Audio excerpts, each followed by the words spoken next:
MSPs need to get a better understanding of your prospective customers. Let's take a look at the facts of life about MSP sales and marketing.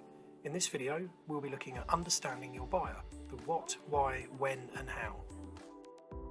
Firstly, a bit about us. I'm Dave and I'm the founder of Wingman, an MSP sales marketing and digital agency. From a decade of prior experience, we specialise in helping firms just like yours to grow.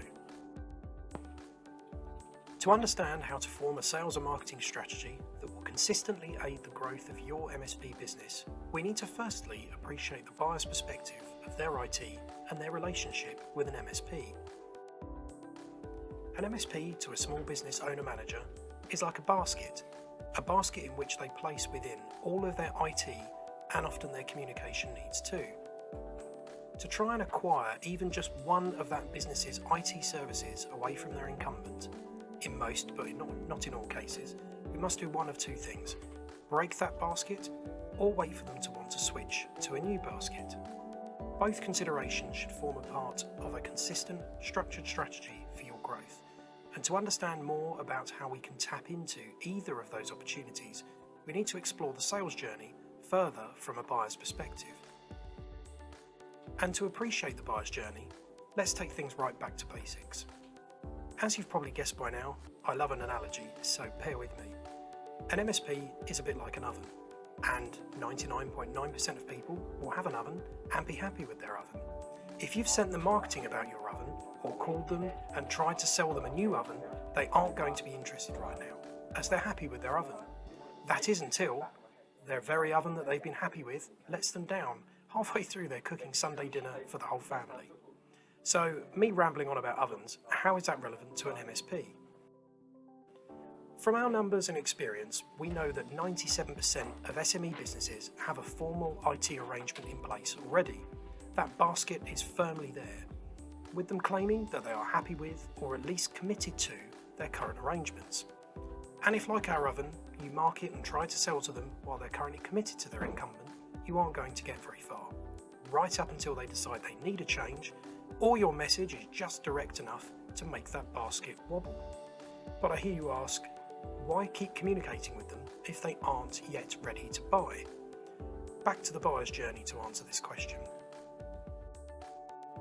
They'll go along for weeks and months, happy, continued service commitment to their incumbent, but then, suddenly, the driver for change arises, out of nowhere. At this point, what does the buyer do? They'll look for referrals, jump on a Google search, or, the important bit, contacts the MSP that's been consistently marketing to them, or will suddenly become receptive to your sales approaches by email, phone, or social. Why?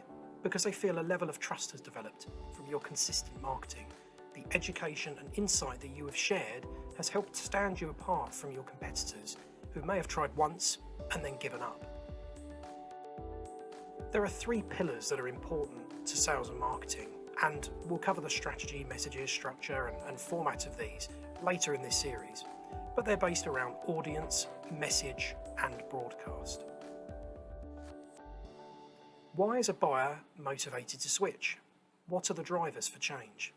Some of these, of course, you may well already realise, but common among both of these drivers for change are issues with an incumbent provider's level of communication or account management, the biggest complaint that I've noted in my book over the years, their speed of response, their technical ability, often perhaps questions around their ability to resolve issues, not allow them to keep repeating, or other business changes such as an office move, a change of infrastructure or a refresh project, or growing demands where perhaps they feel as though they're outpacing their incumbent MSP. So when will a buyer reach out? How can you try and predict the opportunity? As the drivers for change can occur at any time, it's impossible to predict when the opportunity for you to engage a prospect will arise. A change in IT provider will usually follow one of two courses: a snap decision made following a disaster or particularly poor service or project outcome, or a well-considered decision on more perhaps of a tendered process over many weeks and months prior to their current contract end date. This is why we favour a data-led marketing strategy.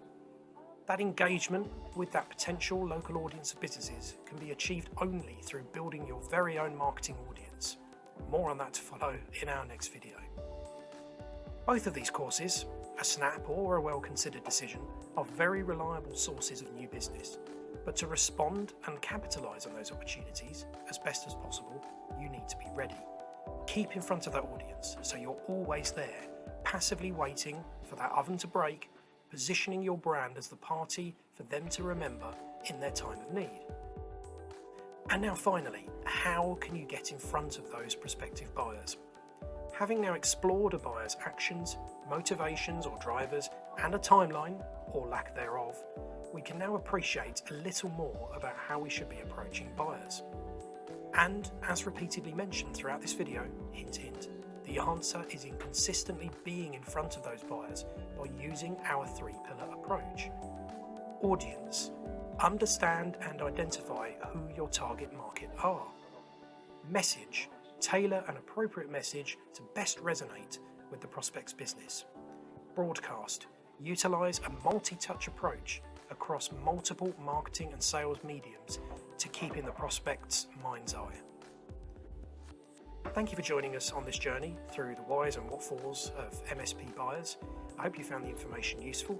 If you'd like to learn more, we'd love to hear from you. Visit us online at wearewingman.co.uk and watch out for the future series of videos where we'll be releasing more information across those three pillars and how to get started with your sales and marketing strategy.